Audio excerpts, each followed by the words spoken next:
First of all, I want to thank your pastor, Joe Medlin, for the invitation to be with you today. It is truly a privilege, as it always was. And I want to thank you for your extravagant welcome. You are a dear community. You are salt and light, leaven and spice for this corner of our world, and I'm glad you're here. My great-grandparents lived in southeastern Virginia and in northeastern North Carolina. Both coming from subsistence farming backgrounds, they were a people of the soil. My grandfather, Joyner, moved from Elm City, which is near Rocky Mount, North Carolina, in 1928 to become the farmer manager of a small 126-acre farm in Jarrett, Virginia. Isaac was a primitive Baptist and a very serious, hard-working cuss of a man. For him, life was not meant to be fun. It was meant to be endured. Why, he believed that God was working his purpose out and that we had better do the same. On the other hand, my grandmother was a Free Will Baptist, a very artistic, musical, theatrical, gardening, fun-loving sort of woman.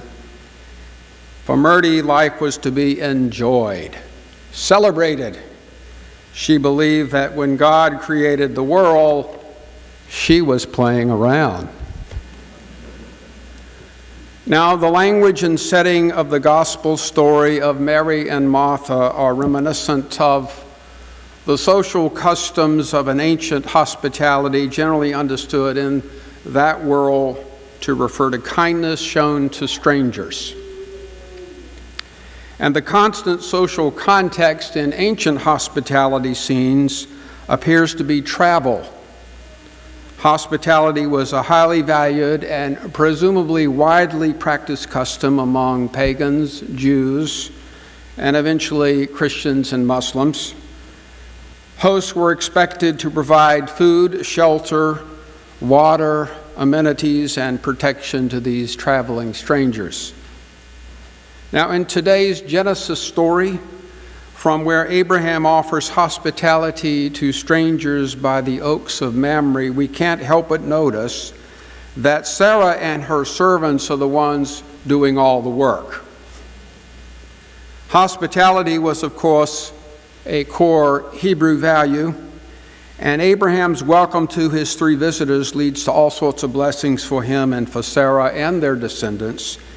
But in the next chapter, we find the opposite. And while that is the source for another sermon, I can't help but note it, where the story of Sodom in Genesis is actually about bullies in the town, threatening to rape guests at Lot's house, and is about the refusal to help the poor and the needy. So in the ancient world, hospitality was thought to be a sacred duty.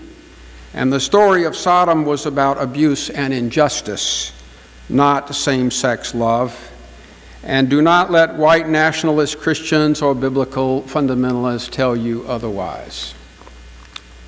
Now, in the gospel story, Martha's task-oriented approach to hospitality distracts her from the person she is welcoming, while Mary focus on Jesus appears to be, single-minded. And the problem is that in both stories, someone had to tend the physical needs of the guest, and neither Abraham nor Mary is, as we used to say in my family, pitching in. No wonder Jesus chiding Martha provokes a bit of tension among his listeners then and even today. I can only imagine what Jesus might have said to Mary there in the living room while Martha banged around in the kitchen, annoyed at her sister for not helping. Seemingly exasperated, Martha confronts Jesus about her sister's neglect. "Lord, doesn't it concern you that my sister left me to serve alone? So speak to her in order that she might help me." Rather surprisingly, Jesus replies, "Martha, Martha, you are worried and troubled about many things, but one thing is necessary. Mary, in fact, has made the right choice, and it will not be taken from her. Wow. It's a mistake, I believe, to interpret Jesus' praise of Mary as an implicit criticism of Martha's hospitality. But that is what we are prone to do here. For this story demonstrates our call to provide hospitality to everyone. We're called to extend hospitality as both hosts and guests, to welcome all people without insisting that they become like us. Such hospitality calls for more than mere toleration.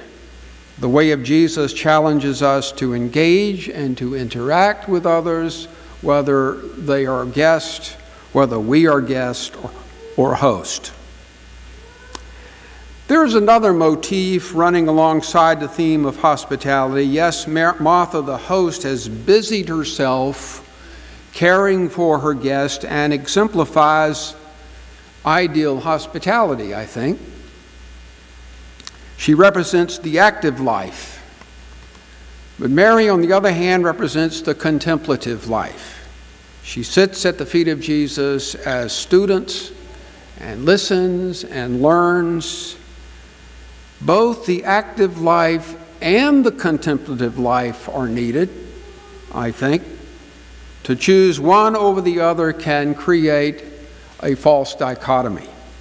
Truth is, a faithful life exists between the dynamic polarity of being and doing. Both are incredibly important. Yes, faith is something you do, but it also means being quietly attentive to our beautiful yet broken world. Regrettably, we live in a multitasking culture that equates busyness with importance.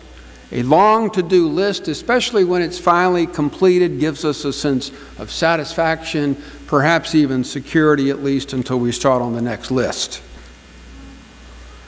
And we're all tired of our failures and successes. We grow weary in a world that it is all too often one step forward and two steps backward. Many of us know what it means to have compassion fatigue, a diminished ability to care for others after we've already spent so much time and effort trying to make the world a better place. Sound familiar? Today's gospel story reminds me just how much we need to let ourselves rest. As a spiritual director, Jeff Foster reminds us, if you're exhausted, rest. If you don't feel like a new project, don't. If you don't feel the urge to make something new, just rest in the beauty of the old, the familiar, and known. If you don't like talking, stay silent. If you're fed up with the news, turn it off. If you want to postpone something till tomorrow, do it. If you want to do nothing, let yourself do nothing today. Feel the fullness of emptiness, the vastness of silence, the sheer life in your unproductive moments. Time does not always need to be filled. You are enough, simply in your being. Former Dutch Catholic priest, professor, writer, and theologian Henry Nouwen once said that our lives, while full, are often unfulfilled. To quote him, our occupations and preoccupations fill our external and internal lives to the brim.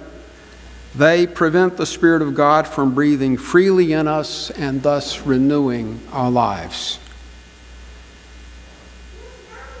Making room for life to breathe freely in us, I believe, renews us, our lives as well, when we walk out the doors of our office, classroom, home, or place of worship. It is really okay just to sit and be with life. As John Denver used to say and sing, talk to God and listen to the casual reply. Or as one of my friends used to say, for God's sake, don't just do something, stand there. With all of our busyness, our cell phones, our smartphones, our text, our tweets, and the noise of old-fashioned radio and television, I sometimes wonder if we can even hear a still speaking God. What surprises most of us when we're learning how to relax is discovering just how tense we are most of the time. It takes a while to unknot the muscles, to clear our minds from our tense and stressful world. Accordingly, we cannot afford interpretations of today's readings that polarize the two beloved friends. Mary is a contemplative, listening to Jesus, giving her full attention. Martha is busy about many things, feeling anxious and alienated from her sister. Yet there's more to it than just that. The activist, Martha, is in need of Sabbath. She needs to let go of a perfect world to welcome her friend, yet Martha is absolutely necessary to a healthy faith and social concern. She gets things done. She is on the picket line and in the protest for justice. We need Marthas in the church and community. Mary, on the other hand, is near to God, but there is the temptation that, quote, she will be so heavenly minded that she is of no earthly good.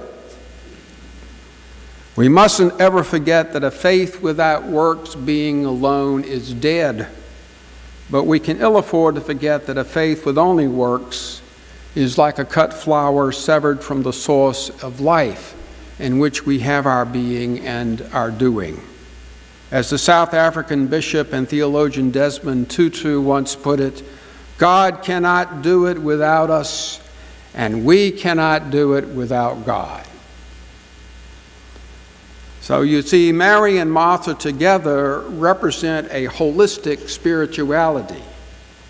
Faith and works together.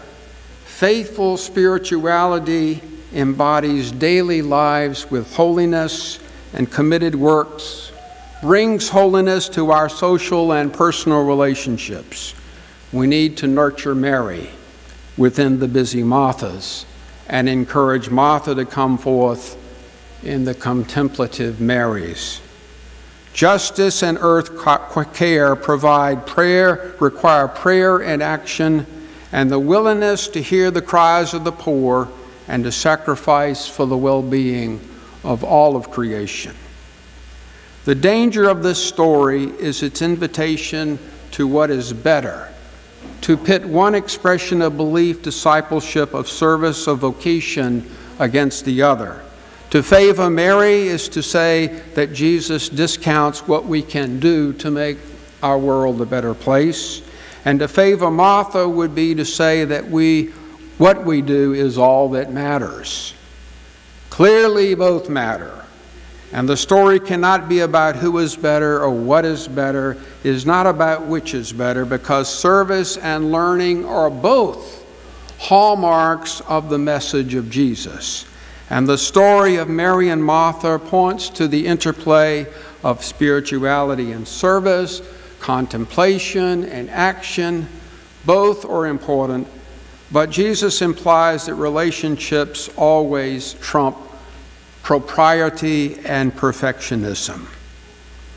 The times are challenging, and it's easy to give up hope.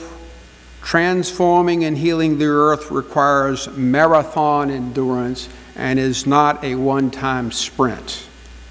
Social reformers need contemplation to restore their energy and to be grounded to something greater than ourselves.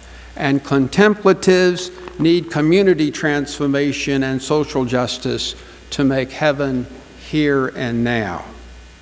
The tale of Mary and Martha is more than a once-upon-a-time story. It's a mirror.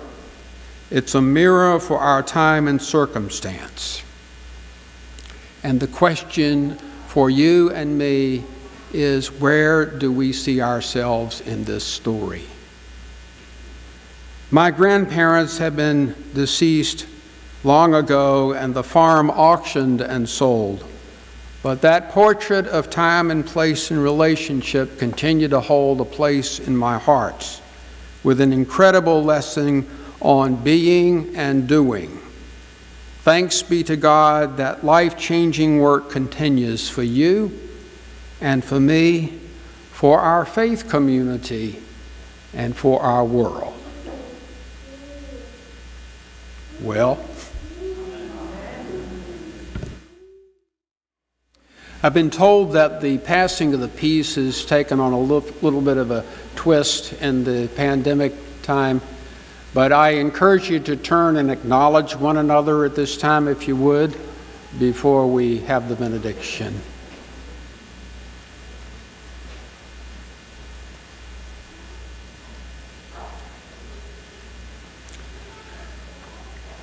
For just a moment, take a deep breath, a breath that is restorative. It is bringing freshness and relaxation to your life. Go from this place in peace, and may God's peace be in your hearts.